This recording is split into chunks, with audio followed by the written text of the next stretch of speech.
and the amount of people that say to me, you're lying, he's not blind. As soon as I walked in, basically the woman just like, oh, don't bother with that one because there's something wrong with his eyes. So I didn't intend to take him. It just didn't sit well with me to think that I would leave the cat just because he was blind. Couldn't stop thinking about him, really.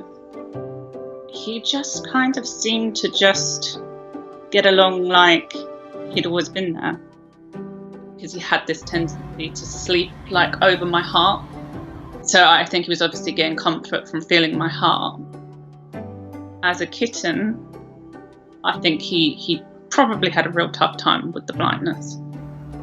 When he was younger, he used to attack people. He used to attack their feet, which actually got to the point where people didn't want to come in my flat anymore. They were like, he's going to attack our feet. His eyes can't be fixed. I think he's probably not been blessed with the best genes. He had a load of other things going on. That he has patellar luxation, which is the dislocating limbs. His legs kind of like go out a little bit. I think you would have to say to some degree he is feeling pain, because if you imagine your limbs dislocating all the time, it's going to hurt at some point.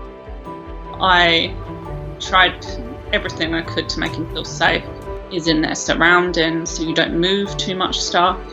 I used to leave the radio on for him when I went out. Empowers the front end to do what the front end does best. Especially when he was definitely struggling with anxiety. So he didn't just have this overwhelming silence around him. Although now you look at him and you see him running around, and the amount of people that say to me, you're lying, he's not blind. And it's like, no, he's a 7-year-old cat that has had years and years to adapt to life without that sense. But as a kitten, he was adapting and it was difficult. Whereas now, he wants attention and affection. Yeah. I think he knows I'm mum, kind of thing. I think he knows that I'm ultimately the one. Cats are such amazing creatures. They have so many different things that they use to navigate the world, and